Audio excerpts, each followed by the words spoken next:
Good evening, everyone. Good fucking evening, everyone. It's good to see everyone.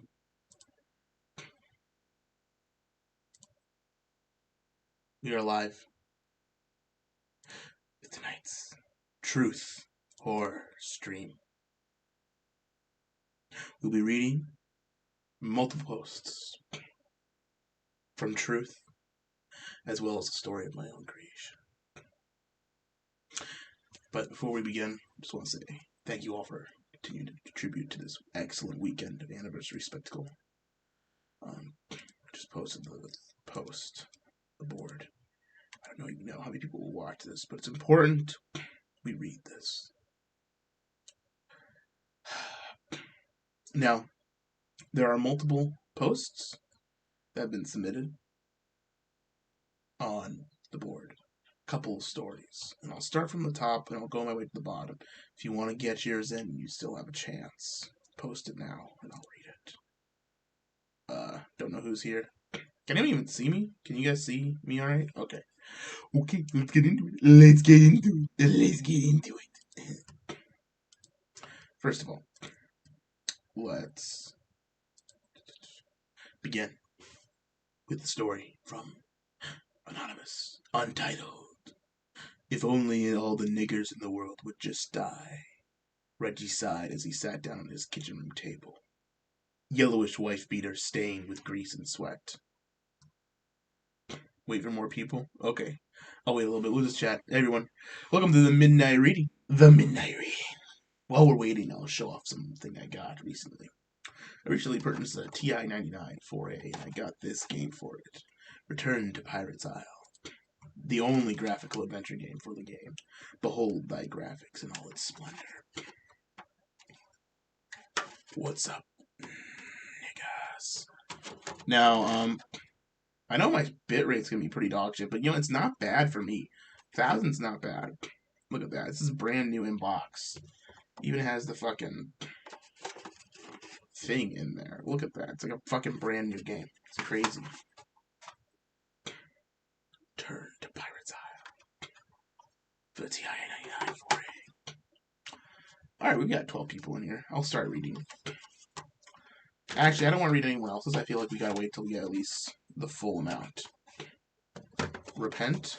I should repent for my sins. Before we begin, let's do a little repenting. Our Father, who art in heaven, hallowed be thy name. Thy kingdom come.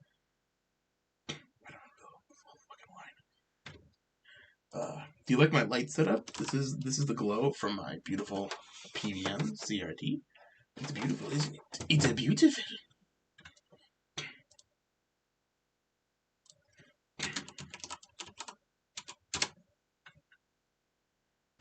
Our Father, who art in heaven, hallowed be thy name. Thy kingdom come, thy will be done, on earth as it is in heaven. Give us this day our daily bread, and forgive us our trespasses, as we forgive those who trespass against us. And lead us not into temptation, deliver us from evil. Hail Mary, full of grace.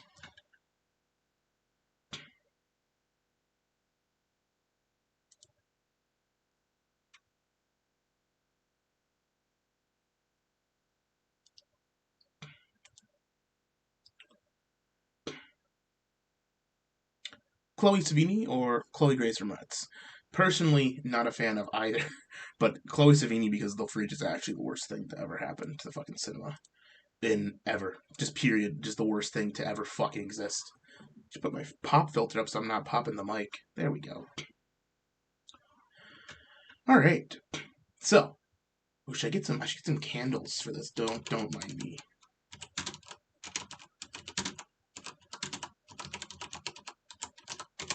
Candle row gift transparent.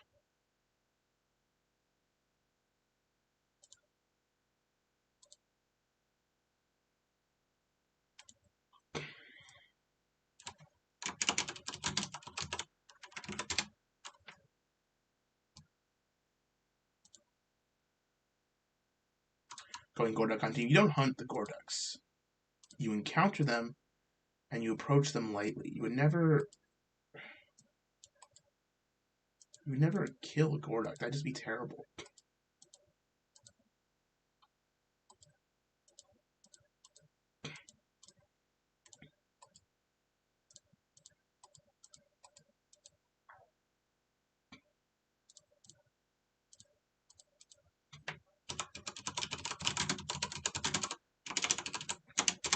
getting some candles ready for this occasion, as we need to.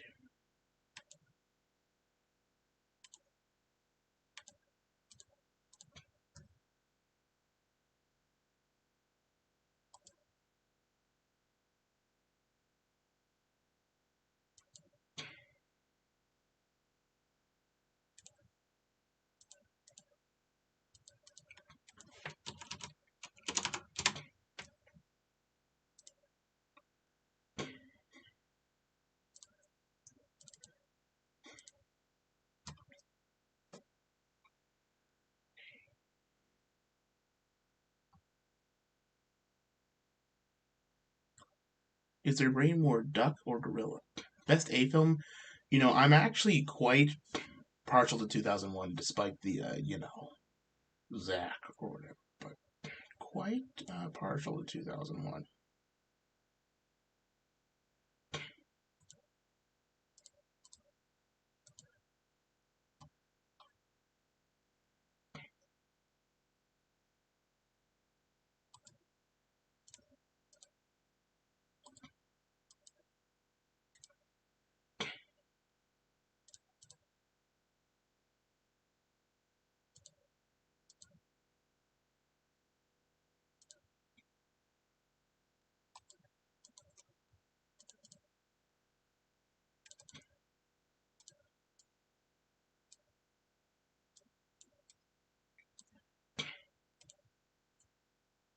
There we go.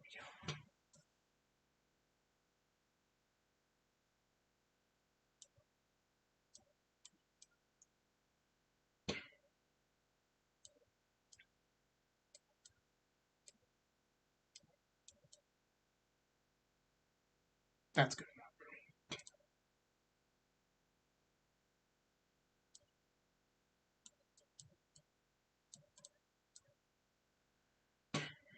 I was gonna go like this. Gorducky here. There we go. That's a nice little comfy setup there. Alright. Gorduck brain is beyond human comprehension. I agree. I believe that the Gorduck is an elusive creature and we should not try to understand it. I don't think it's the kind of thing we should be understanding. It's beyond us. We should just accept that it is different than us. Anyways,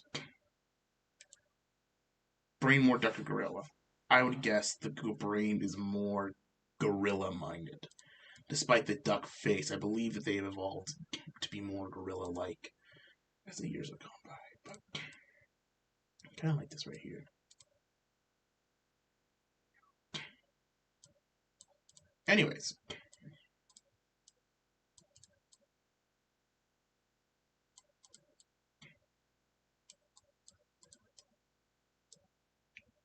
I'm a big fan of what we're about to read. So, got plenty of people. You're 20, so we'll go right into this. I'm going to also open up, I'm going to jump into Discord again. Hopefully I don't get interrupted. But I'll just message.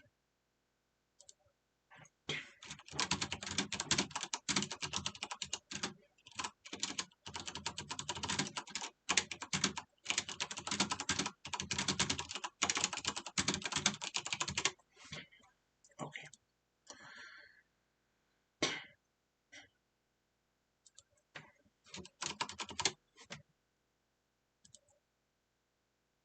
Does the Gorduck have a corkscrew? Candle check. That was me. I was looking for candles. I believe that the Gorduck is way more of a. He does have a corkscrew ability. Now he's not a heavy drinker. I don't think Gorducks would drink even if they could drink. But now, quick question in the chat for everyone while we're waiting. Do you think I should put the stories up and I should be small, or do you want me to just read them as in this atmosphere? What do you think would be better? Be better for me to be small and have the text up so you guys can read along, or do you want me to? What do you want me to do? I should post the thread also. My eyes, my eyes, my eyes! It's hurting me. Damn. Okay, if you look in the description, Candlejack, Candlejack, Candlejack, Candlejack. Hey, it's BTC. What's up, my man? Is there no one else coming through? Like, what the fuck? Yeah, probably just me us two. I don't know if anyone else on plan. Didn't ask anyone, but that's all Wait, good. really? Yeah, it's all good. Where's fucking Loftus? What? I don't know. I don't think he's busy. I can ask him. It's like I'll DM him quick. Well, that's a feels bad. That's a feels bad moment. Same here for his own board. Apologies. I'm a little bit gooped. Are you streaming right now or Yeah, I'm streaming. Yeah, Okay, cool. So it's very casual. basically, yeah, super casual. Yep. Okay.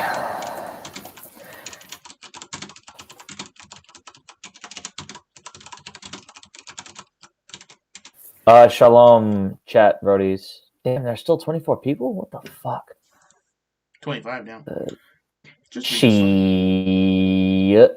Just read. Okay, so yeah, I think I'm just gonna read the stories. I was debating whether I should put the text up there too, but I don't know. Yeah. I think it's 6.5. It doesn't really. Okay. All right. Let's get into character. Let's read the story. Starting with. I'll read a couple. Yeah, sorry. I'll read a couple, but I have to fucking sleep at some point. So yeah. You can just read one or two. It's all good. I'll read this first one. Right. Tonight we begin with a tale from Anonymous. Title unknown. If only all niggers in the world would just die. Reggie sighed as he sat down at the kitchen table, yellowish wife beater stained with grease and sweat. He was a great, ugly fuck of a man, fat, balding, beady pig-like eyes swathed in wrinkle-fat deposits. I guess it's that time of the day again, said Reginald, as he glanced at the clock over the dining room window, nearly opaque with grease and fecal smearings. It was time, after a long, hard day of being a fat, lazy, white trash welfare slob, to release some of his pent-up sexual frustration. So he meandered his way to the bathroom and whipped off his crusty sweatpants. It's simple, said the turd hoarder. I'll show them that I'm tough enough to get into the salty spittoon, he said. Nobody will ever make fun of me again. He extruded a nice mushy log of freshly digested turd from his own asshole, while admiring its texture as it sat on the yellowed vinyl of his bathroom floor. He grabbed his brand new digital camcorder that he borrowed from his friend Tyrone in exchange for the use of his beat-up 1982 Ford F-150 to pick Tyrone's cousin up from jail. With the camcorder in his right hand and the brown shitloaf in his left, he briefly admires the heft and feel of it as it gently squishes through his fingers. He gingerly places the gooey ash shit directly into his mouth, not before briefly being distracted by a small chunk that fell off and stained his shirt with even more brown smears. Now twists the entire thing in half and reaches down and turns his entire fucking dick. Uh-oh. As soon as I finish eating this turd, I shall surely fucking die. Drats, says Reggie. Reginald then ate a turd and fucking died. He took the brown pill, matey. He took the brown pill. The brown pill is a tough pill to swallow. You know the brown pill is a real thing now? Yeah. It's a tough pill to swallow, matey. Have you heard of the invented in real life 2014 by Sir Reginald Brownpill? Well, that was a great story. It was an actual great interpretation of the Brownpill legend. It isn't a legend anymore because it's quite literally. Where's fuck? Let me find the thing. That story was so real good life. It would cause us to lose 5 viewers. They just don't understand the coprophilic prowess. What you need to steal yourself. All right, I guess I'll follow it up on the subject of the esteemed Tanner's Inn. Tanner's Inn is a secluded, tiny, dingy one-story bar in Paris. Should you visit, and the right bartenders behind the counter that night, you might be able to see a very exclusive gallery show of the lost works of one Henry Boucan. But to get in, you have to prove you're a devotee of the artist to get in. These are the instructions which were passed on to, and which I, in turn, pass on to you. You'll be asked, in clear and perfect English, would like to partake of this glorious night? Answer absinthe, no matter what. Any other drink from whiskey to water will kill you as you sleep. Next question will regard the type, and you must answer one of two things: the stuff that man himself cannot bear to take, or the good stuff, the best stuff. If you ask for any other absinthe in any other way, you will be plagued by nightmares for 13 days. Each night's dream will be more horrible than the last, until, upon the 13th dream, your nightmare will follow you every moment of your waking and sleeping life. Don't try and cheat the barkeep, the door locked behind you. You have to drink what he gives you, doom or not. Feels bad, man. That such a powerful man granted you audience should be enough. Besides, I've heard that the dying complimented his drinks in their death throes. If you make it that far before sealing your fate, the bartender will say, "Be sure you handle this with care. This is the finest I have." From here, you may do one of two things. Say word for word, "I overestimated my fortitude. I bid you good eve." If the barkeep nods, you may leave the door you entered unharmed and with nothing gained and nothing lost except the time spent inside. Or you can go on. This is like very familiar. You will be given a glass with a seven-sided rim, with each side twisting ever so delicately around the basin until forming a sleek and simple handle. You will also receive a very, very, very special absinthe spoon in the shape of a key. The holes at the key's top serve as the draining point for the alcohol to pour over the sugar cube. And, of course, an unmarked bottle, stripped long ago of its labels. Scraps of paper sticking to its sides, covered in the rot of the decades past. This post brought to you by Drink Gang. The spoon is completely flat, but has two distinct sides, one with a groove along the shaft of the key, and one without. Turn the shaft down so its groove will be face down. If you attempt this face up, your absinthe will taste foul, your nose will burn, shalom, and your eyes will shrivel in their sockets with unspeakable horrors, not of this world. Now, if your spoon is the right way up, if you're preparing the absinthe as one would, put the sugar on the spoon and pour the alcohol over. It gains its color and quote-unquote special qualities. Say cheers to your friend, the barkeep, and bottoms up. If you don't, the absinthe will burn every innard it touches with the power and pain of sulfuric acid. If you've done it right, the already dim lights will go off. Darkness will consume the bar. Don't be afraid. The darkness is the cue that you've been approved for the exhibit. Wait out the darkness and keep silent as the dead, lest the bartender decide to make you so. Eventually, not too long, 2 to 3 minutes, a green floodlight will shine brightly on a door on the far wall of the bar. The bar will be bathed in green, and not just from the floodlight. Little luminescent spheres will gently drift through the room. The barkeep will no longer be there, or any other unassuming patron inside before. No danger by this point. Consider it a safe point. If you don't finish the absinthe, you don't have to. You might need the alcohol. Either way, take the spoon and put it in the keyhole of the green lit portal's doorknob. It will fit perfectly, Nani, and reach the end of the keyhole with a resounding click. Inside is a small elevator with the most beautiful woman any mortal eyes can imagine, bathed in the green glow in just such an angle that the light refracts beyond her into the shape of wings. The green fairy herself will ask you, "Going up, mate?" And considering all the trouble you went through, it would only make sense to say, yes. Now you have one more hurdle to clear. She will ask you, as you cross the line from the bar to the compartment, how would you compare Boucamp's surrealism to that of, say, René Magritte? For your reply, you must say, "I've come to see more than art tonight." If you don't, the green floodlight will blow out, the doors will slam shut, and the elevator will plummet through a seemingly infinite blackness before a real light grows brighter as the elevator nears the very depths of hell. Now, if your elevator begins to go up, the green light will also fade, but in its place will be the cool glow of the moon. Before you even recognize it, the elevator will reach the top of its, well, let's call it a shaft to not get too intricate. I'm not as sure about this as the rest, but I've heard that if the green fairy kisses you on the cheek as she leaves the elevator, you will always be blessed with a creative inspiration. A permanent, ever-changing muse. You can't ask her, you can't kiss her, she has to do it of her own volition. If not, well, nothing, but no reason to do it anyway, and anger the woman who is responsible for keeping the Boucamp painting safe for so many years. You will enter, from the elevator, a turn-of-the-century parlor with a large poster of Henry Boucamp. On the left side of the opposite wall, on the right, is a door.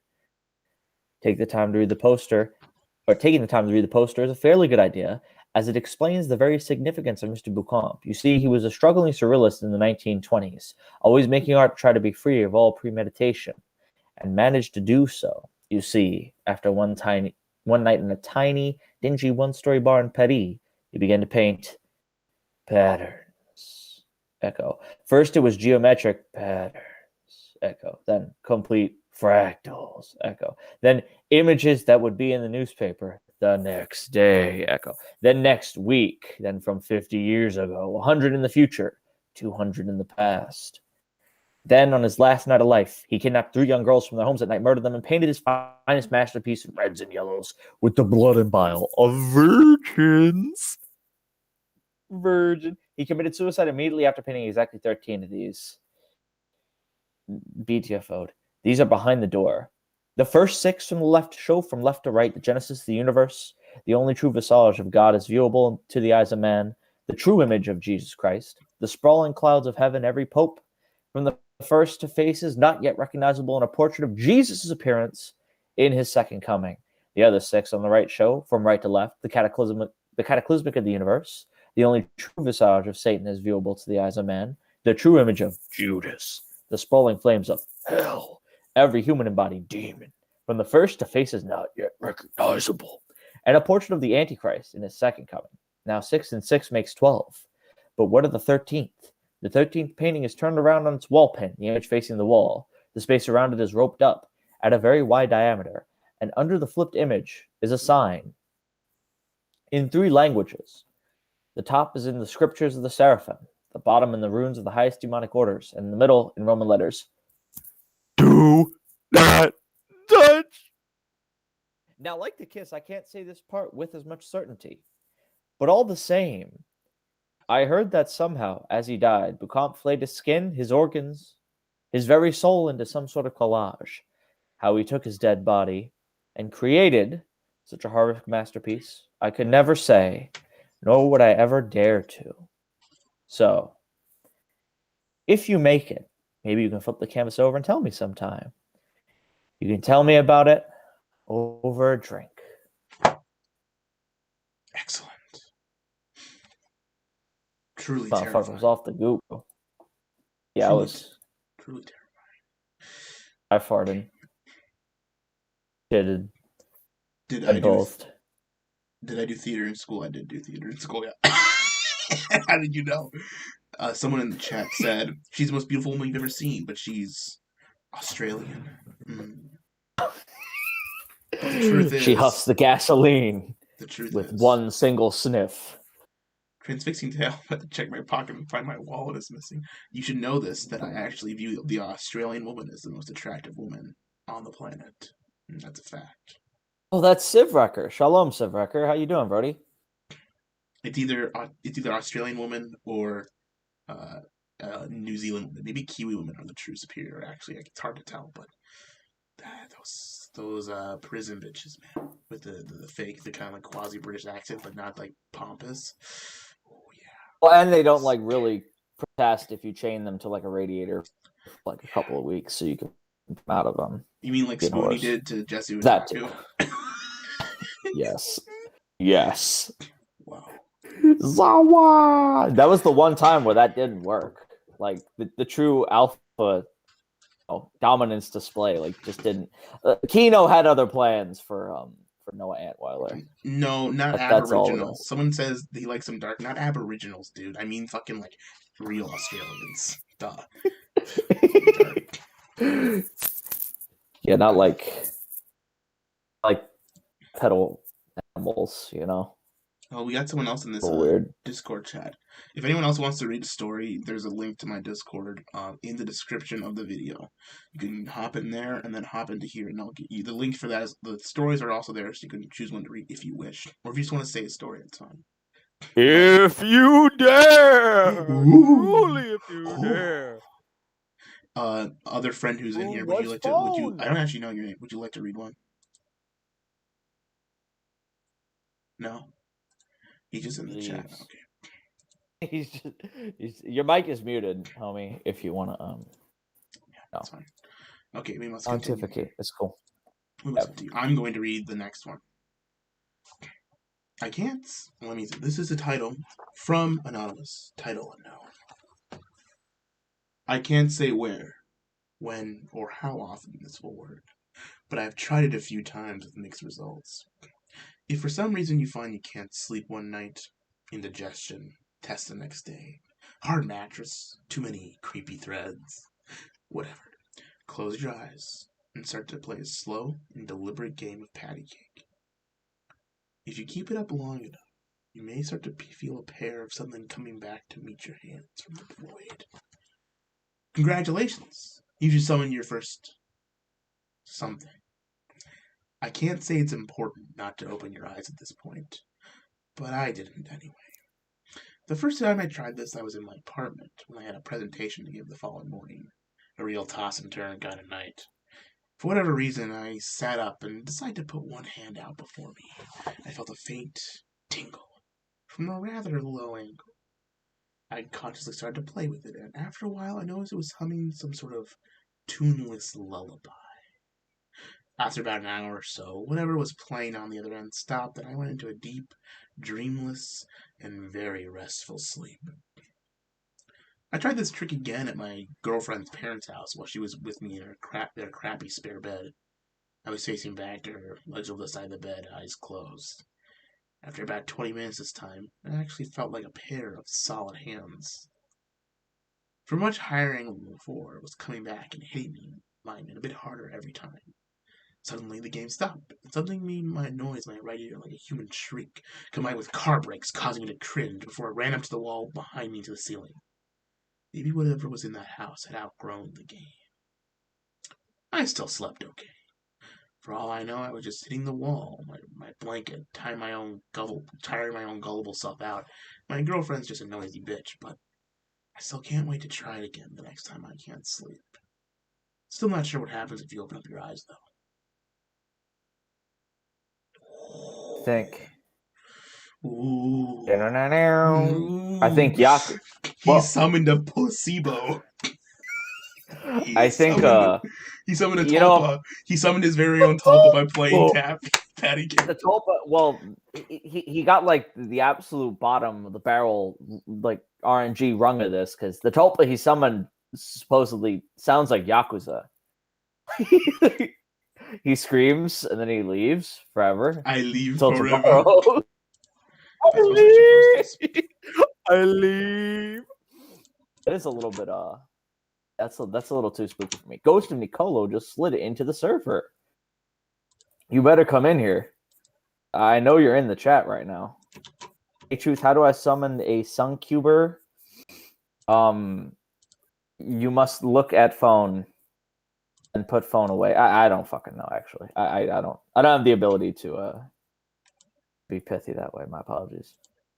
But yeah, who was phone is where it's going. I'll read one more, and then I actually need to like fucking conk the fuck out. Okay. Let's roll. Just the same. No, sorry. This is from Anonymous. Title Unknown. 3 days ago. Post number 1108. Just the same.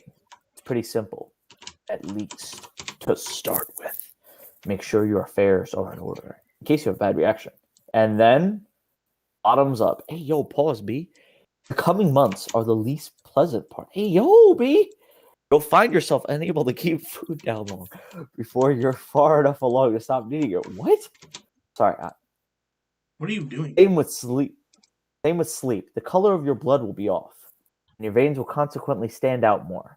Expect a few ingrown body parts. Little things, just fingers and ears and teeth, usually pressing up against the skin. Make sure you're caught up on your booster shots, because you're never going in for a checkup again. Wearing anything more revealing than a trench coat in public. Most likely. Eventually, a little cut on your belly will start unhealing, becoming a pus-filled wound in a few days. Over the coming week, 3 things will emerge from this. The first object resembles a greasy black beech nut, maybe a tooth or two growing from it. When you're dead, someone will eventually find it and use it to make a new batch of dark Gaia's nectar. Hide it well, make things fun for future generations. The second object basically looks like a softball-sized cluster of veins, many of them broken and leaking oily black stuff, all wrapped around something. Then it'll squirm, and you'll notice the twisted little skinless fetus in the middle. It will only survive for about 20 seconds. Burn the remains. Third object will, well, let's just call it Object 3. It's easier that way. You can plan it anywhere you want. I advise someplace where you don't mind spending all of your time, and no one else would go. Your backyard or under your cellar works, if you don't have any roommates. As long as there's fertile soil. Dig at least 5 feet down. It won't want to be buried, but just keep piling dirt onto it. If you can still hear it when you're finished, you didn't go deep enough. Its veins, or roots I guess, will eventually spread in all directions, about 1.5 feet for every year of your life. Grass and weeds will grow stiff and bony, or black and oily, or take on the color and texture of a spider bite, or rice paper. Wood will be infected too. You'll hear the arteries in your walls pulsing on quiet nights. The ground will rot with dead insect and animal life. Don't mow your lawn. It bleeds like hell. This is your sanctuary. No matter what threats or injuries beset you outside, here you will be safe, healthy. Well, what passes for healthy for you now? If you really hate someone, bring them here. Trick them into coming. You'll get infected, one way or another. A lung full of spore, a thorn prick, a bit of residue on their hands. They will blood vomit, and the blood will have tiny centipedes in it. They'll shit out their own spinal fluids. Their eyes will milk over and hatch. Little spines and brambles will grow from the sockets. They'll survive for months or years. Doctors will be baffled. It will be completely fucking great. That's all for starters. You'll learn more as you go. Much more. But if I told you everything now, you might not do it. Whatever you do, just guard it with your life, with your very soul. If you think you're in danger of losing it, dig it up. Kill it with a silver needle. Let someone else make a new one someday. You'll feel as if you pierced your own heart. But it's better than letting it fall into the wrong hands, because you're a holder now, and you'd better not let them come together. Okay, holy fuck. Okay, yeah. Holy shit, I thought that sounded familiar. That's from something, I'm pretty sure. I think somebody reposted that. Yeah, some of these were what's it called, collections that I think Anime Pro posted. Yeah. I'm not sure if they're yeah. I couldn't find anything on the Tanner's Inn story. I'm pretty sure I heard that somewhere, but I don't know. And no, there was a it's not like SCP shit, but it was like another thing like that. God, this is like going way too far back. Like fucking. Okay, I'm reading this next one, but just so you know. Okay. And then someone in the chat says, "I love you, Gahul. If you're a guy, stop being gay. If you're a girl, get a fucking life." I appreciate it too, though. Neon Genesis Sneed Evangelion says, "Me too. Gahul is epic. I am epic." Well, if it's like an admiration, if you enjoy my company, that's whatever. But don't drop the love word. Say that for people you actually love, you know. But this is my story. Title Anonymous by Anonymous, no title, with literally me, or Ganja Man. Alright, my youth, me and this fine girl decide we want go park. We went pon swing, pon slide, and even have good time up bounce pon teeter totter. Boy, it for me till ya. Been long since we frolic in a park. We sit down the ground we have lunch. After lunch, she want to go home. So we went to her house and we watch a movie and something. Me tell you that guy Muse must be one freak. Gal must be one freak because he jump on my lap and start suck out me face. After 5 minutes, the black cloud phone ring and me answer. Unrated man come yelling in my ear. Man was livid. Him say something like, "Yo, star, hey, what you do with me, picky?" Where me just give one sour look for my girl face and ask her, "Oh, what is my business?" Gal tell me her dad dead. Him in the ground, dead. Who the bumper clot upon my phone, man? The bumper clot upon my phone, man. Fucking spooky man, pun the blood clot, that man. That was fucking awesome. And Gahul in that moment, aunt, Melungeon. Bomboclat stand from Heidemann, man. True Sam Heidemann, he become the school shooter, man. And all other massive life-tearing events, man. Skohul inherit. Now with the Jamaica ring. Hey man, where's the fucking time frame? You come to the great city of Africa and you bring me these filthy white crackers. You go back to your... You go to the devil land. Amazing. Absolutely incredible. Go to the land of the Ooga Boogas. Go to the bid time. Very nice. Okay, we're gonna have a non-shitpost one here from another one from Anonymous. No title. Last year, a family member passed away. I had a dream he came back to visit. And even in the dream, I know he was just visiting and died.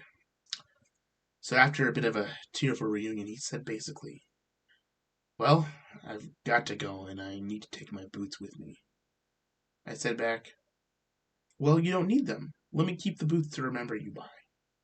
The last thing he said was, no, I'll take them.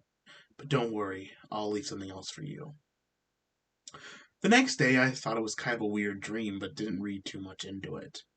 But mentioning to another family member, it told me they had actually bought new boots for work a few months before he died, and never really got the chance to wear them.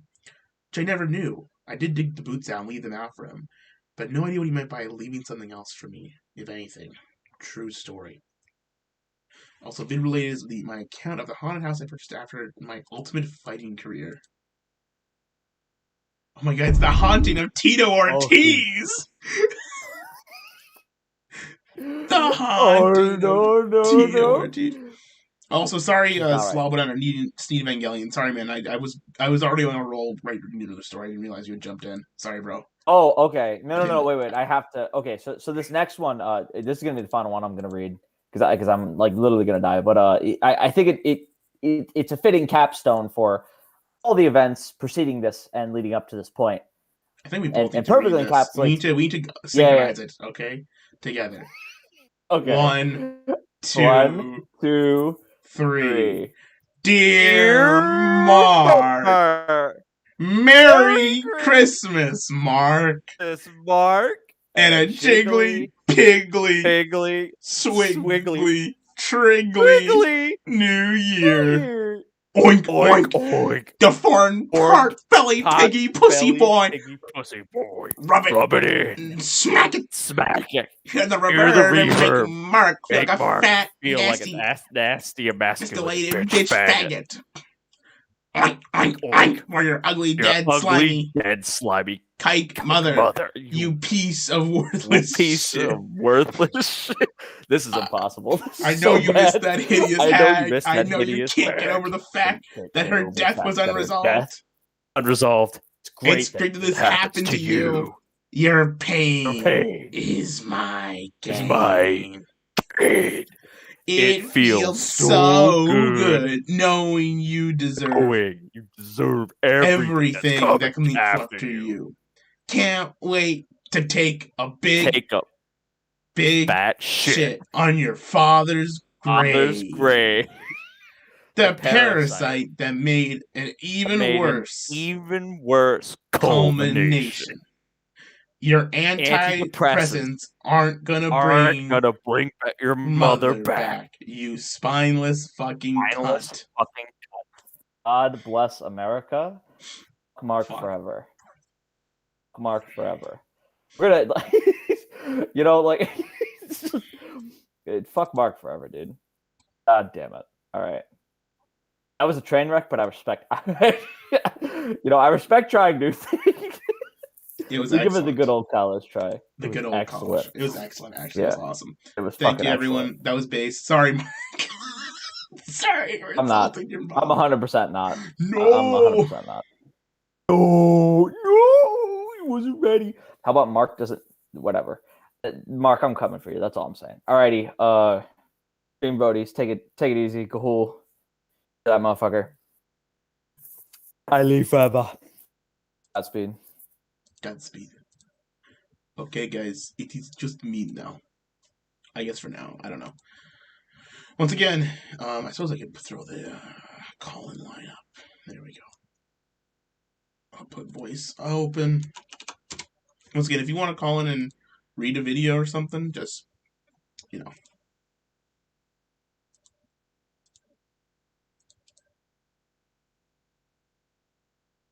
Seriously, if you want to call in and read a line, just tell me. But I'm just going to actually turn that off because it ruins the mood.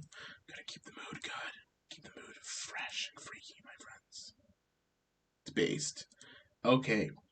We've got a couple more to go, and then we'll be done for the night. I've got a good chunk here, and then I'll do mine. I don't even know if I'll do mine, frankly, but no, I'll do it, I promised. Here's a post from Anonymous. No title. Got a few minor ones, nothing too exciting, and nothing big enough to compromise. Ooh.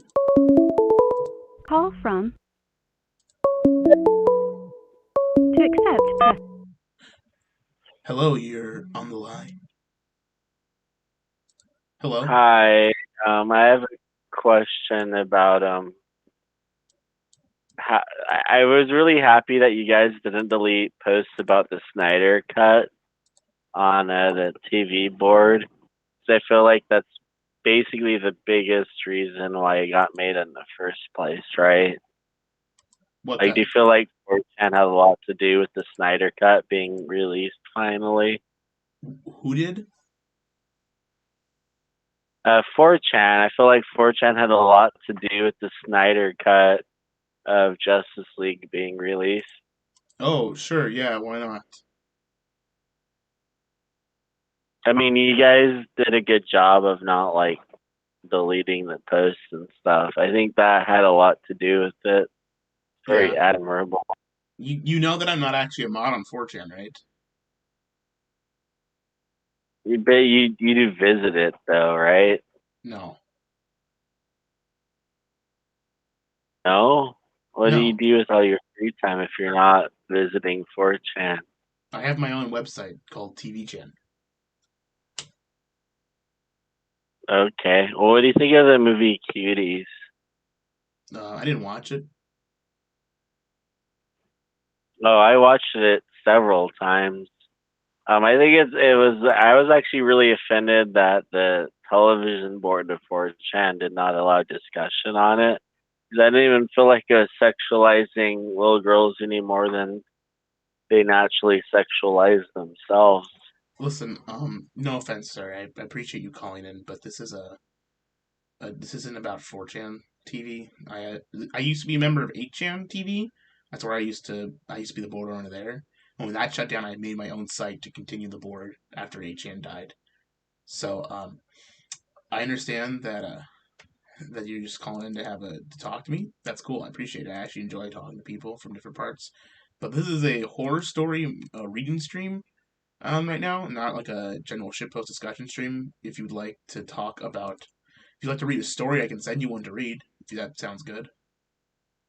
Actually, you know what, dude? If you're doing horror movies, like, can you direct me to horror movies that have a lot of like fresh cunny in them? Like, really sexy girls. Are you a pedophile? Yes. What the fuck? Fuck off! Jesus Christ! Jesus Christ! That was a fucking terrifying call. Holy fuck! Oh, fuck me. What the fuck was that? What the fuck was that? Jesus Christ! Holy fuck! Oh, I'm not doing calls. If that's gonna be the caller. That's like actually the most terrifying thing that's ever happened to me. Holy shit. I'm sure that guy was fucking shitposting. I hope to God he was just shitposting, like trying to get a rise, and isn't actually a fucking pedophile. But if he is, fucking no. Go to jail. And then, death penalty, please. No offense. But pedophiles deserve the death penalty. I personally believe that politically. What the fuck? All right, let's continue. Got a few minor ones. Basically, Mark. Fucking. Tell the urban legend of summoning the spirit of Chris Benoit. Okay. We'll do this quick before we go on. So it's often said that if you look into a mirror at night and you're a wrestling fan and you hold a major title belt, replica title, and you say the words Chris Benoit, Chris Benoit, Chris Benoit into the mirror, that Chris Benoit will come out. I'll have you know that it's actually a complete fiction. Because I've tried it numerous times to try and bring him back, my favorite wrestler. It never worked. What did work, though, was going down I-95 to a little town south of Indiana. It's a small place. You never know it's anywhere on the map. Just completely out of nowhere. And you go to the bar there on a Thursday night at 10:30 p.m. And you walk in there and you look around and you go take a piss. You go take a drink. And you go sit down. And if you do those things, a man will walk through the door. A man who's been living secluded, away from the world, so everyone just assume he's been dead this entire time. A man afraid of his life, a man who had to fake his own death to escape those who would try to end his. This man who couldn't resist, who couldn't take being the next person on the chopping block. So he did whatever he could to keep himself alive, even at the fate of his own wife and son. A man who was haunted every day by the visions of his past misdeeds. This man's name is Chris Benoit, and he's still alive.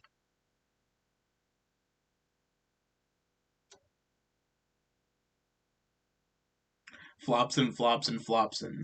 Say those words 3 times to invoke the Half-Blood Prince. I'm gonna get Monster Hunter Rise. I actually am, but I don't have enough money for it right now. I'm broke. Well, I'm not broke, but I have to conserve my spending. I need to spend frugally. Be me, like 12 years old, camping trip to northern Wisconsin. Recently discovered you can piss in the woods, so naturally I do it as much as possible. At night, head up to the tree line, whip it down, water the underbrush.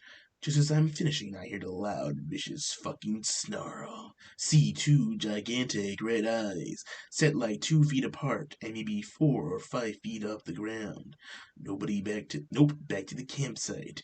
Thing doesn't follow me for some reason, but I'm not complaining. Nobody believes a word I say. Found out there's a local legend of a monster in the area called the Hodag. We drive past a statue of a Hodag on the way out. Its face is arranged in a way that perfectly fits the eyes I saw in the woods.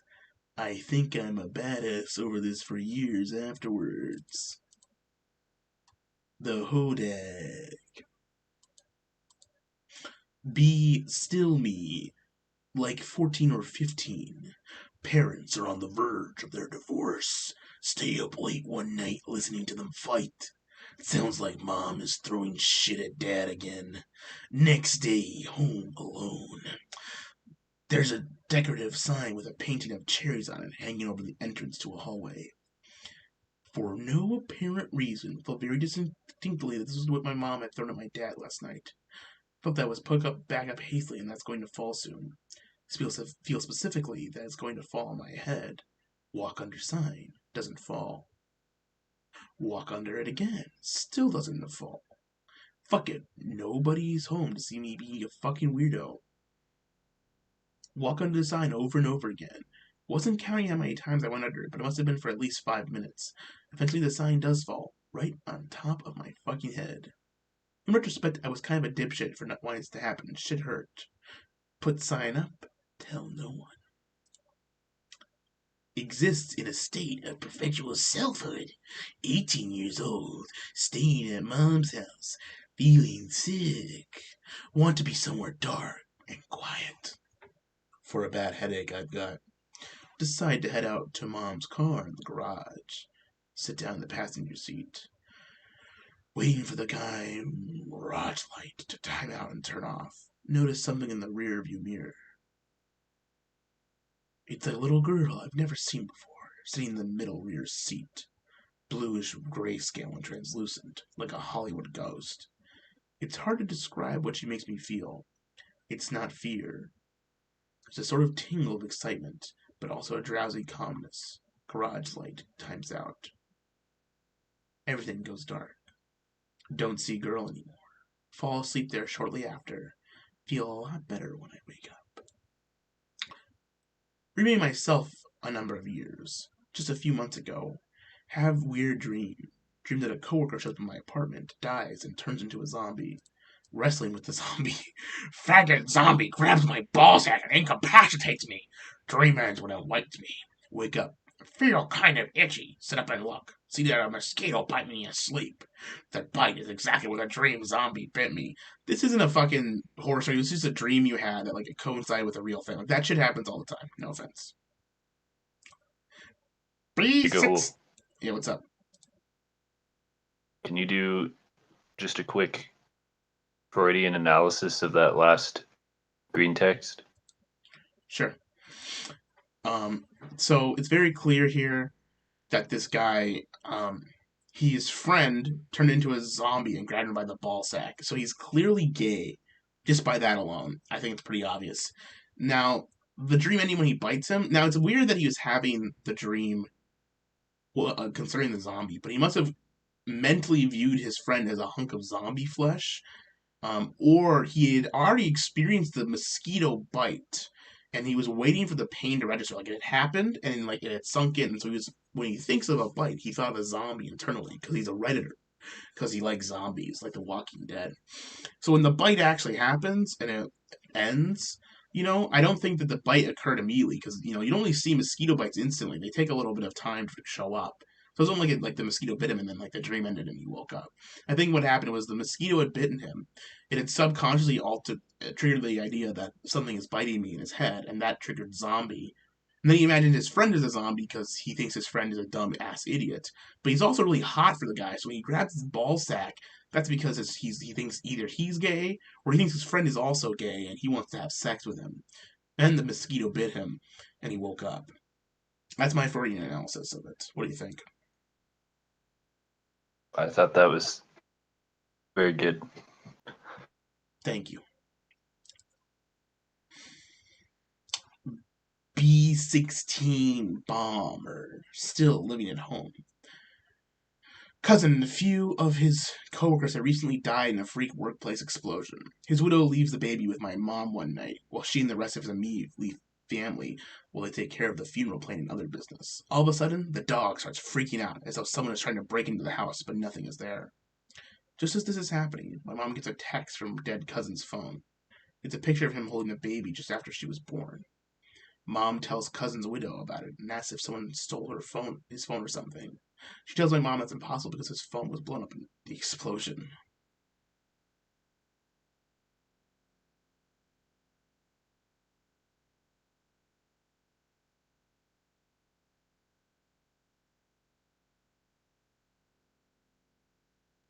I have two others that didn't happen to me personally, but my family. Take these with a grain of salt. Aunt and uncle are deep into occult shit along with my aunt's family. They become born-again Christians, decide to get rid of all their occult shit. They hear a growl whenever they open one of their occult books. They decide to burn it on my uncle's grill. Doesn't burn it first. They start praying. It finally burns. Years later, uncle's taking pictures inside the house that they and my aunt's family lived in when they did all that shit because they decided to sell it. One of the pictures is a room with a mirror. Uncle says you can see a ghost in the mirror and gives me a copy of the picture. It's something that looks like a very thin little girl with red hair, a white dress, and a green blob for a head. Throw the picture away and convince myself it's just an optical illusion or a mop of something. Part of me was just like I still had it so I could examine it with more mature eyes, and another part of me is glad it's gone. Grandma's cat goes missing. She searches for it all over her neighborhood. See this ball of light hovering around a tree. She thinks for some reason it's an illusion caused by someone pointing a projector at the tree. She looked around and there's no one there. Ball of light disappears, just as she finds the cat. Years later, we all gathered together and watching TV. Flipping through the channels, I come across Close Encounters of the Third Kind. It's a scene where the UFOs fly by the cops' cars on a road by a cliff. She says that the UFO in that scene looks exactly like whatever she saw that day. Okay, I believe you. Your UFO looks exactly like a Hollywood movie. Super cool, dude. Mom has a horrible dream where she's in high school and some other students bring guns and shoot up the place.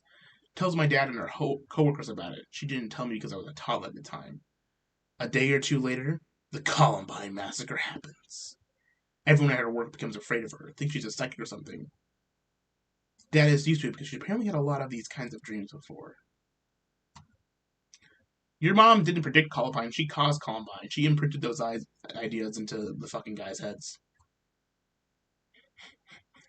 Okay, this is a long one, but it's TV related, so we're reading the whole thing. It's this one, and then there's two more. This one's very long, though, so I'm going to take a little bit of a step back before we do it. Oh! Some of these are pretty good, actually. I kind of like them. This is a good idea. Quality stream so far. I'd say my favorite right now is, shit. I actually really like the patty cake one. I mean, the Tanner's Inn one is really fucking good. But man, that shitpost with the brown pill. It's very difficult to decide which one I like the most. I don't think I like... There's some good ones in that green text list, but I don't think any of them are as good as some of the ones I've seen so far. The Mark one, it's very good, but I don't know if it's not in the story. I mean, that Jamaican one, they're all a little bit different. Here we go. I thought the Jamaican one was the best. I agree. It's pretty funny, but the point was to be like scary or truthful, not funny. But it's very creative, which I gotta give it credit for. Jamaicans are kind of scary, you know? They are, yeah. I've met some. They're pretty fucking terrifying. Alright, here we go. Here it is. The 5 Tenets. In the summer of 2020, I felt an urge to watch a new release. After months of no new movies coming out, it seemed like a rare treat to be able to watch a new Hollywood movie. After checking online, I realized that all the cinemas in my area had already closed their doors, and the drive-ins were only airing old favorites such as E.T. and Grease. And in a moment of weakness, I decided to do something that did not come naturally to me. Pirate a movie. I was usually content to pay for movies at the cinema or watch on a streaming service, but the movie drought was really getting to me. I booted up my torrent client and searched for a camera of the latest summer blockbuster, Christopher Nolan's Tenet. It had mixed reviews, but it looked like it could be a fun enough action flick to pass the time. After a bit of digging, I found what I was looking for. Kanji Tenet 2020 HC HD Cam XVID English CHS. I was wary. I knew that pirate movies could often be sketchy and contain malware, but I trusted my antivirus could handle it. After a few hours, it had downloaded in full, and I settled down to watch it for the night. Watch it on my tablet. I had a flat screen TV, but I enjoyed being able to sit in bed and watch it comfortably. The movie was alright. Not the best thing I'd ever seen, but it passed a few hours. But that wasn't what was crazy about what happened that night. After finishing the movie, I decided I'd delete it from my PC, which is when I noticed a .txt file that I hadn't noticed before. How could have I missed this? The file was entitled, Warning, Delete Immediately, Do Not Seed, and the txt file itself was completely empty. I chuckled to myself at that one. Who would ask people not to seed? I guess this was someone's idea of a joke and decided to keep the file after all. The folder didn't even take up a single gigabyte, so it wasn't taking up any space on my hard drive. Looking back, that's probably one of the biggest mistakes I've ever made in my entire life. The next day, I booted up my PC to check a few emails. I noticed an odd pop-up on my screen. It read, Listen close to Tenet first. Your quality will soon get worse. 4K IMAX is the best. I'll show you what awaits the rest. I closed out the window and booted up my antivirus. I was worried that perhaps a hacker had access to my PC. There was an episode of Axios where they explained how Russian hackers can use computer worms to steal your RAM. And journalists never lie. After running a diagnostic test, it said I was all clear, so I decided to just go on with my day. I guess it was just a crazy fluke or something. As I settled to watch TV that night, I noticed the quality was much worse than I was accustomed to. The picture and audio quality on my HDTV was normally very crisp and clear, but it was getting fuzzier and fuzzier by the minute. I was 30 minutes into the latest episode of Lovecraft Country, and the quality degrades to the point that I felt like I was watching an actually good HBO show that isn't cringe. Remember Rome? Remember Eastbound and Down? Remember True Detective? That shit ruled! I logged onto my PC the following day and received a similar message. What was it with this guy? It read, "Listen close, the Tenet second. By streaming films by presence beckoned, cinema will now depart, suffer content free from art." Again, I closed it out and didn't give it much thought. It was a Russian ram hacker. He would probably get bored eventually and go back to subverting democracy or something. It wasn't until later that I noticed that the strange messages might have been tied to the weird things that were happening to me. I tried logging into my Netflix. Nothing. Amazon Prime? Nothing. Peacock, Apple TV Plus, Hulu, Sling, Shudder. All the accounts were simply gone. When I tried calling the customer service reps, informed me that they had no records of an account in my name. It wasn't that they were closed or banned. It was like they never existed at all. Even Quibi, the innovative platform designed for quick bites of captivating entertainment, created for mobile by the best talent, designed to fit perfectly into any moment of your day, was gone. I was angry and frustrated about the whole situation, but I figured that wasn't such a big deal now that I know how to pirate. I loaded 4 movies in my torrent queue and let them run a while. I hit the hay. I had rushed into work the next day, so I didn't have a chance to check my computer the first thing. But as soon as I got off work, I logged in. At this point, I was expecting another message, so I wasn't surprised when another one greeted me. "Listen close, the Tenet third. See what your theft has incurred. A future where movies are doomed. Your library here entombed." What the hell is this guy going on about now? My first thought was to check my torrent queue, but there was simply nothing there. I checked the rest of my folders for movies I had downloaded previously, and everything was gone. At this point, I was starting to get worried. With all my streaming accounts then gone and my movies deleted, I had nothing better to do than surf the internet and see if anybody else had the same problem. But despite searching for hours, there was no information on the virus, and nobody seemed to have encountered it before. This hacker was a real Ron Watkins, a ghost, if you will. Bored with my search for the hacker, I finally relented and decided to settle down for the night. Even though my digital library had been seemingly wiped by the hacker, I still had some old DVDs in the basement. I grabbed my flashlight and headed down there, but I was not prepared for what I was about to see. The cabinets were empty. The whole place had been emptied. Every DVD, every VHS, all my BBW JAV Kinos. It was all gone. I immediately ran to the phone and called the police. It must have been a slow night because they arrived very quickly. I explained to them what had happened, the computer stuff and the missing items, and at first they seemed really compelled by my story. They asked me to take a look around, and I said yes, and after a brief search, their mood changed entirely. They explained to me that there was no signs of forced entry, and my story was incredible. It was as if they decided I was a crazy person. They didn't want to deal with me anymore. I realized from that point that I would be on my own in this. It had been a few days since I dared to boot up my PC. Instead of being intrigued or amused, and I was now outright terrified. I didn't even consider staying in a hotel, such as the Geneva Hotel that was featured in the 2002 motion picture Road to Perdition, since the hacker clearly had my address and a way to get in. But I figured that maybe if I pushed forward and read these messages, I would unlock the key to this mystery once and for all. Oak Island lends itself to many mysteries, and it's possibly linked to pirates, the Knights Templar, buried treasures, secret booby traps, and a curse of death. There is mystery here, but what is it? For more than 2 centuries, people have explored the secrets of this island, but all have failed. Some have died.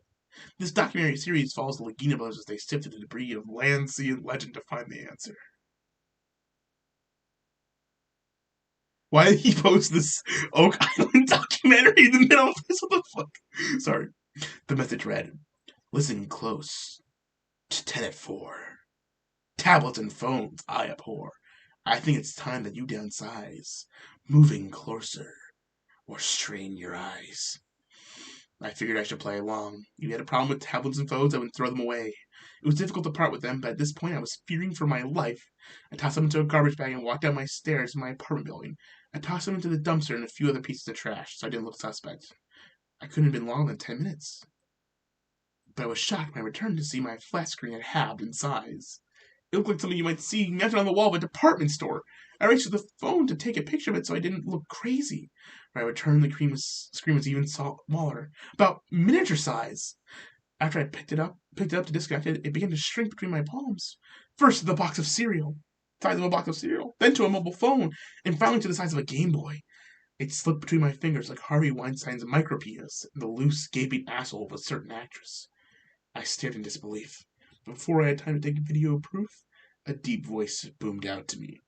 Listen close, the Tenet fifth. Your fate forever sealed forthwith. Your sins have not gone unseen. Be blinded now by silver screen. With that, the screen began to swell and grow again, slowly at first, then rapidly. It didn't take long for the screen to reach its original size, but it grew beyond that. The screen grew larger than any TV sold at retail. It stretched to gigantic proportions that filled the entire span of my room. A low buzzing sound began, and a soft light emitted from the screen, despite the fact that I had ripped the power supply from the wall. The low buzzing sound grew to a loud hiss, and the screen began to go brighter and brighter. I clamped my hands over my ears and closed my eyes. The hissing stopped and turned to booming Zimmer-esque orchestral score. The screen turned so bright, it was like I was looking into the sun. I knew that this was not the work of some two-bit hacker that I had pissed off. I had meddled with the cinematic god, and he was punishing for my cinema sins. Ding!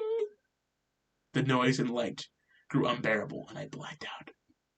I woke up weeks later in a hospital bed. The doctor told me I had suffered severe hearing damage and partial loss of sight in both eyes.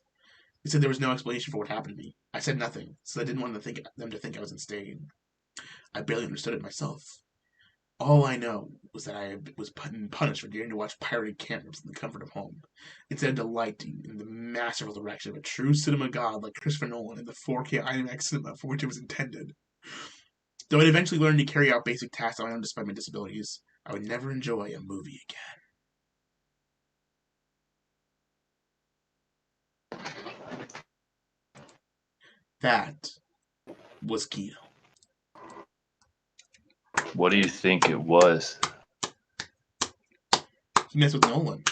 He messed with our cinema god Nolan, and he was punished by him for it.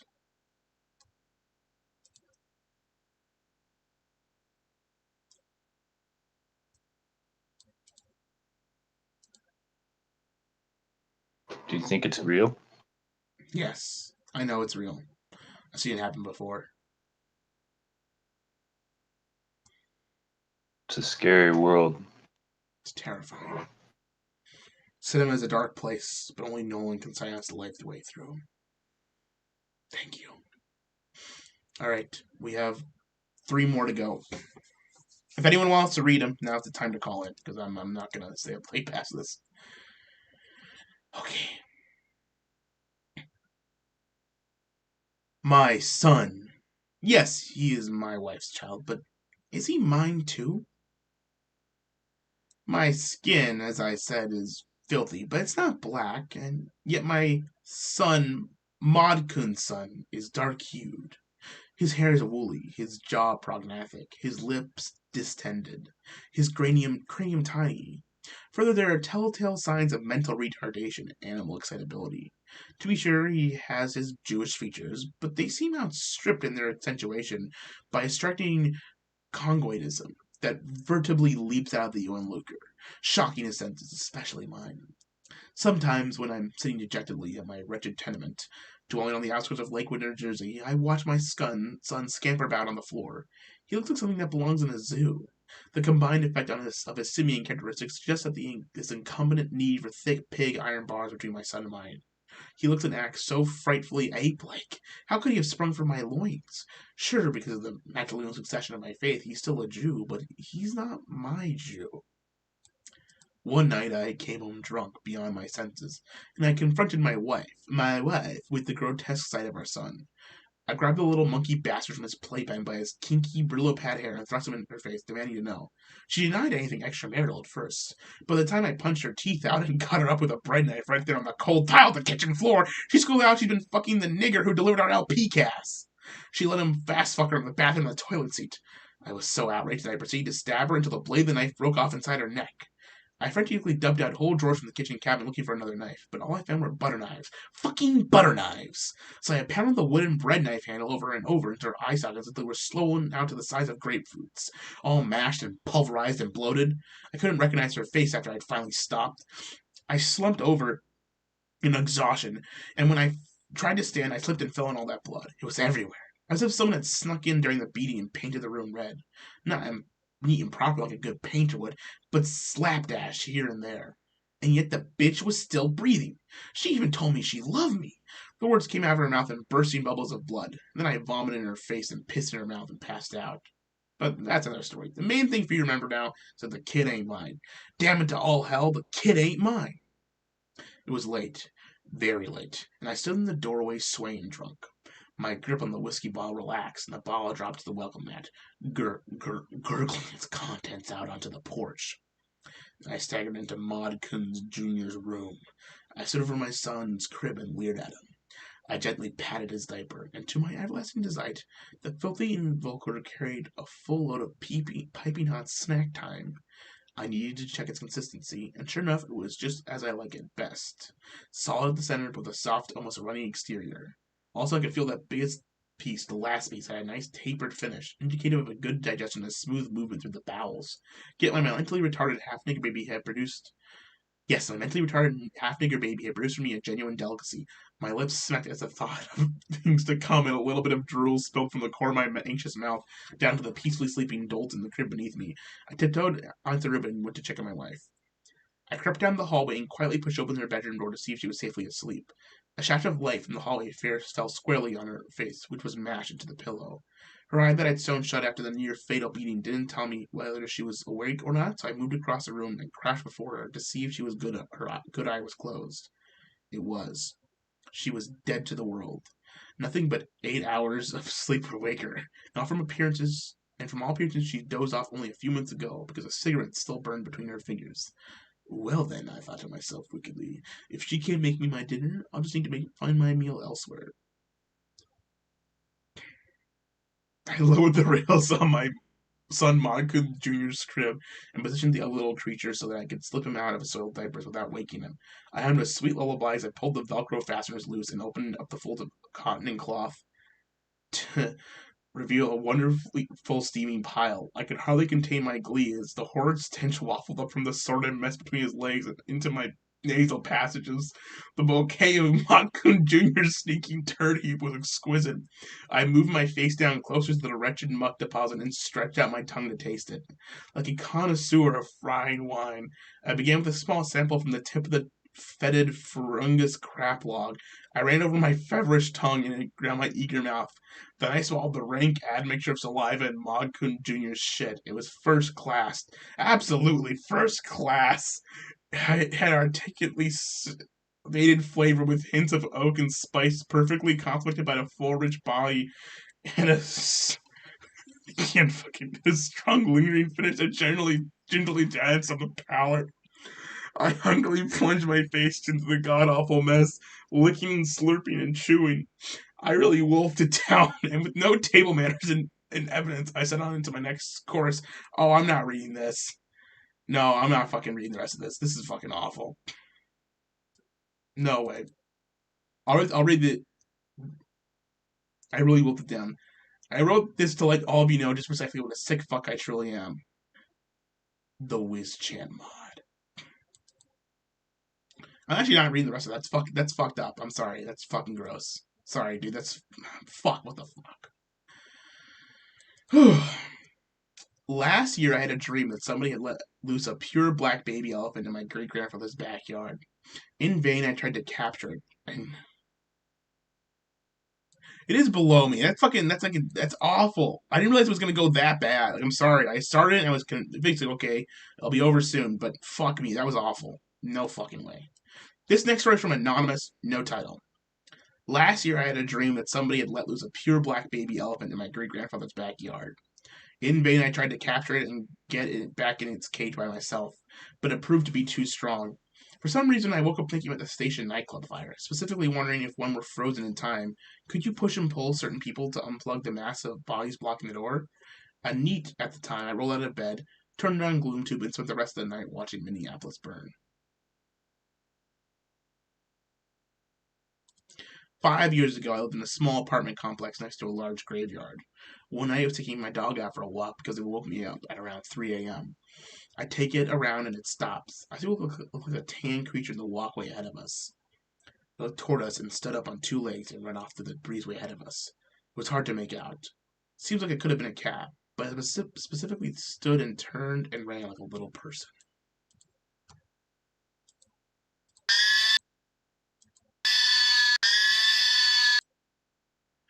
Okay. Well, there were some highs and some lows with this one. God, that fucking last story was not the last two. Last two were fine. They're very good. Thank you for submitting them, but that fucking one was bad. I can't fucking believe you read that.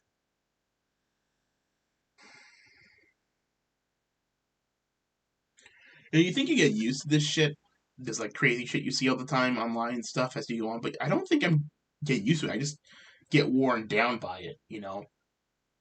That's what the problem I'm having. It's like I can't fucking continue to see this fucking traumatizing shit over and over again. It's just making me like fucking worn down.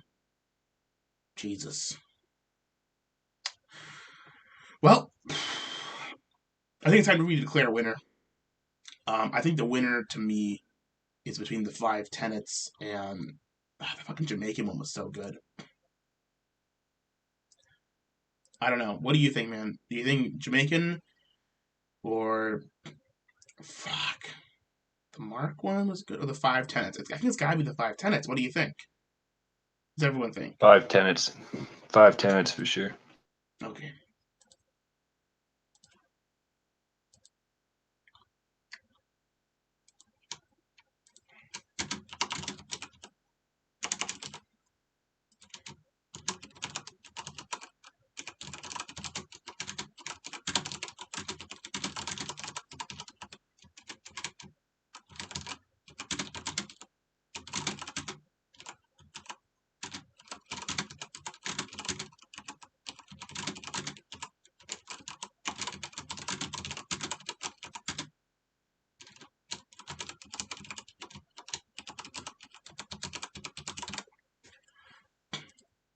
Okay.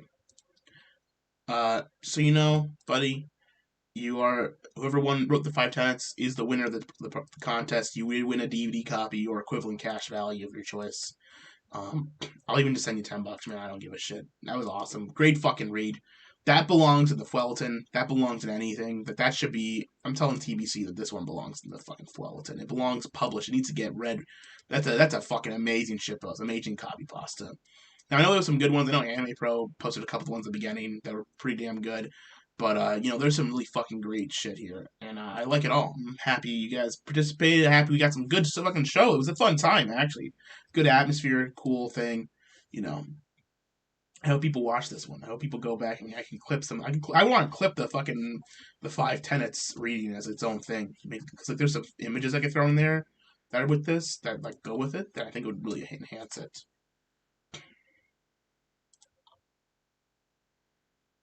But yeah, some great stuff here. Isn't that right, man? But yeah, I don't have anything else to say. I think I'm gonna go to sleep. I guess I'll open up the call lines quick for like a minute or two. I don't got anything else fucking going on. You want to call in, just call in.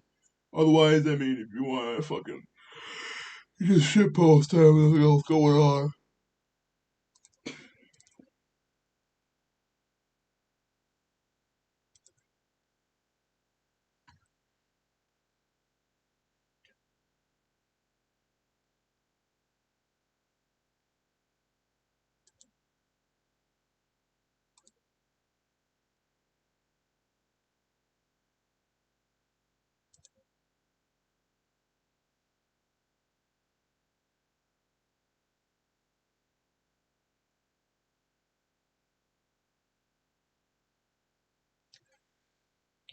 Go to bed. I'll go to bed when you go to bed.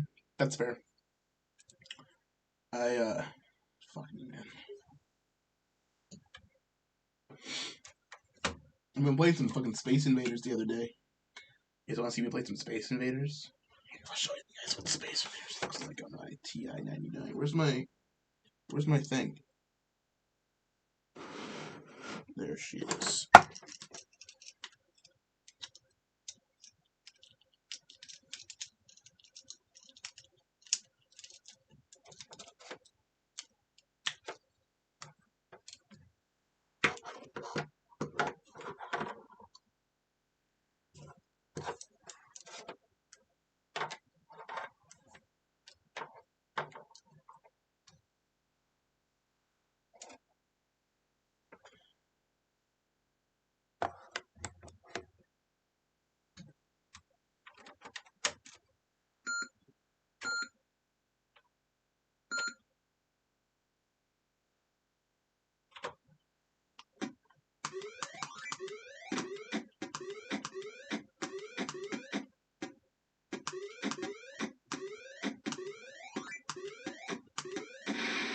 Oh, I got hit.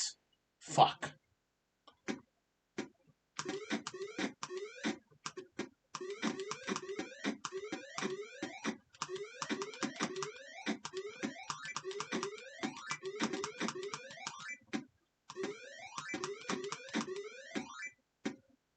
This is fucking Kino. Got love some classic Space Invaders, bro. Should I say TI Invaders? This isn't actually real Space Invaders. I missed the UFO. Oh, fuck. Ah, fuck it. I'm done.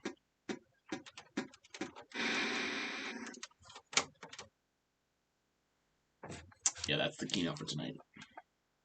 What do you guys think? Pretty fun stream, actually. I'm gonna do this again. I think I'd like to do this one again. One more time.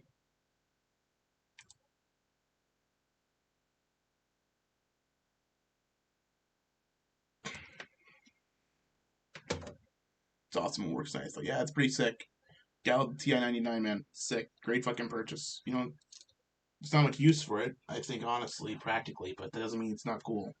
You know, it's one of those things where just because you can't actually fucking, like, just because there's not, like, a practical use for something doesn't mean you shouldn't enjoy using it, you know?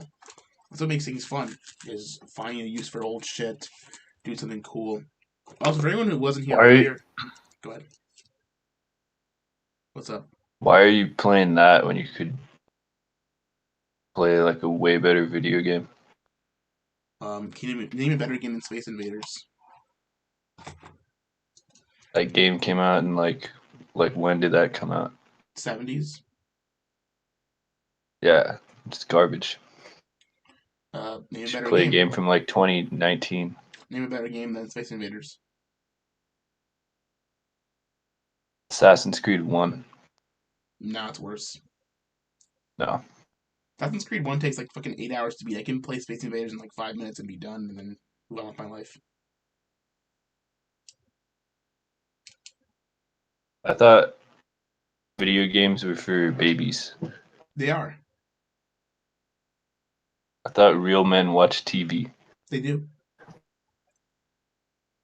But we established last time that real men watch sports anyway, so. That's actually true. That's actually like true. I'm not a real man. I never claimed to be a real man, just so you know. I'm not a real man. But this is actually not a video game console, it's a computer. See? It's an old computer. It's like from the computer from the 80s. You see? You understand that? Why would you even have that? I got it at a garage sale. That was cool. It works. You can program it in BASIC. No one's gonna hack that fucking thing. Something to hack on there. You're gonna get my files, gonna load the cassette tape in, bro.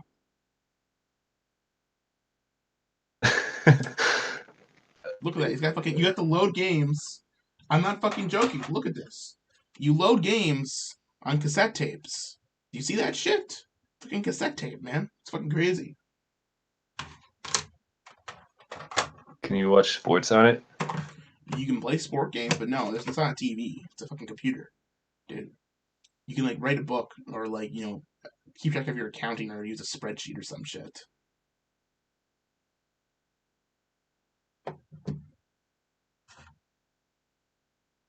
You know? You understand that concept? Like, you ever made a spreadsheet, man? You ever use a fucking spreadsheet at all? Use Excel? Or No. open source fucking version of that shit? Why not? Are you a fucking No. wizard? Do you not know how to fucking use a spreadsheet? No. You should learn. It's an important skill. When you eventually get to go over to work, you can use your fucking spreadsheet skills, and then you'll be a better person, man. What's the point of that? To keep track of information in a complex and intuitive manner. Why? For statistical and managerial reasons and clerical reasons as well. Variety of reasons. You'll find it comes up a lot when you're managing things like inventories or time clocks or basically anything. Having a spreadsheet is very important.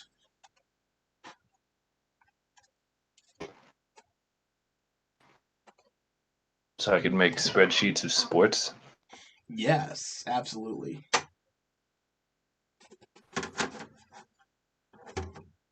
Actually, most sports are based on fucking spreadsheets now. honestly, you ever watch the movie Moneyball starring Brad Pitt and Yeah. fucking Fat Joe Hill? I mean, that's essentially what they're doing. They're using stats and spreadsheets to fucking calculate the best possible chance of success with the least amount of money spent to get an optimal team. That's what it fucking is. It's just a way to manage statistics properly. What's your favorite sport? Hockey. It's a good answer. Yeah. What do you think about tennis? I don't really watch tennis. I think I've played it once in a while back when I was a kid. My grandpa played tennis. He was like he was like an amateur. And so was my uncle. He's a pretty accomplished tennis player. But I enjoyed it, but I don't really get into it. Don't like watching it on TV or anything.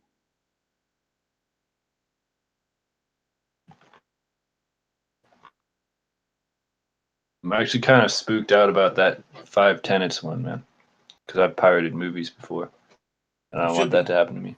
You should be. You should be careful what you're pirating. Always go to a trusted site. Don't download viruses. Be careful, man. Never know what's out there. Always use a private tracker.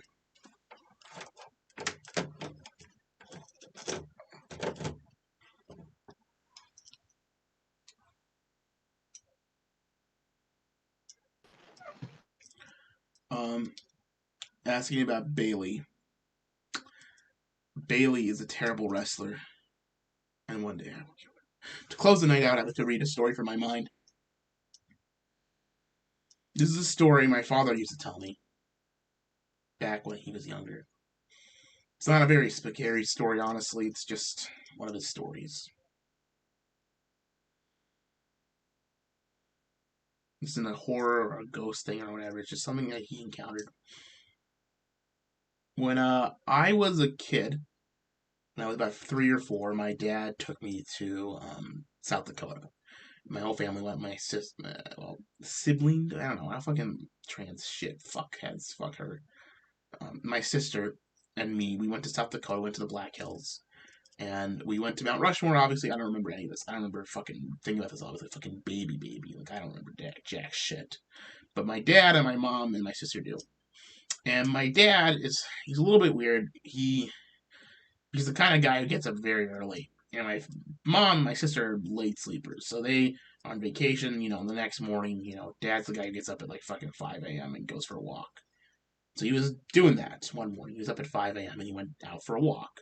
Just walked around and saw what was out there and looked at stuff and, was just by himself in a place he's not ever been before. So he was out in the Black Hills doing this, and he just was looking around. There's nothing out there.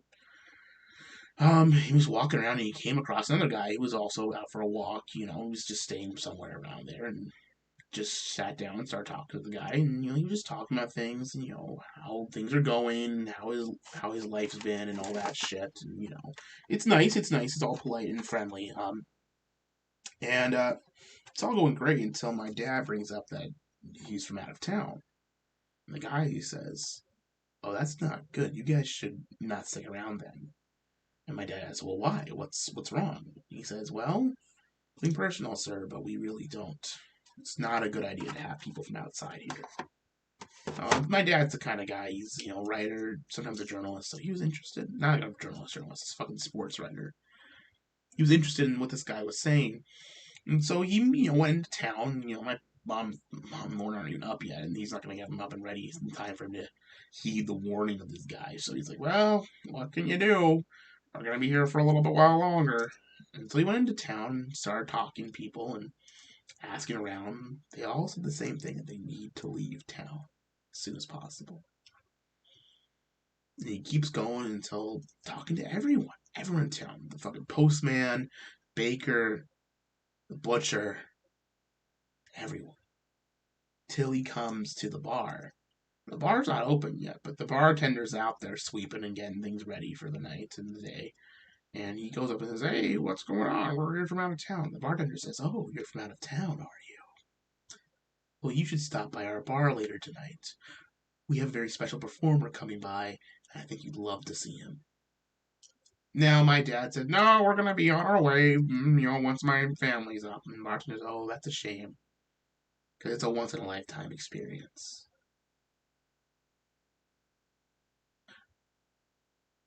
The next thing my dad really remembers from the story is going back, going to the hotel, and didn't really think anything of it. But he just kind of zoned out from there. He says, I don't know. It's pretty compelling that he wants to stick around and wait for this fucking guy to come out and see what is going on. But, my sister and my mom got up. Eventually, they fucking got their shower and prayed themselves up like girls tend to fucking do. And took fucking forever. And I was a little baby, so I was a little bitch. I was crying and whining and pissing and shitting and throwing up. And he took care of all of it because he's my dad. He gets it. My mom also did a lot of it too, actually. She's probably the one who took care of me. But my dad got everyone up, and he fucking got us all breakfast after the continental breakfast closed up. You got Mom and Sis Lauren's cereal and the bowls. And so we got it all packed up, and they got us all in the van, the old red minivan, and got us all ready to go on the road again. And then they're driving through town. My dad, these quick detours, says, "Oh, look, honey, we're gonna go through and see the historic downtown. You never know what's gonna be out there. I think they filmed a famous movie here or something." And so he's down there looking around, and he drives by the bar. The bartender's out there, and he waves to them. Mom says, "Oh, did you meet him?" He says, "Oh, yeah, he wants to stick around. See an entertainer in town or something. I don't know." She says, "Oh, who's entertaining? I don't see a bus or a car or anything. What's going on?" He says, "I don't know, maybe some musician. I don't fucking know." And, my mom's like, "Don't talk like that in front of the kids, Tom." And then, he's like, "I'm sorry. I messed up." They drove on, and they see on the right, as they're coming through,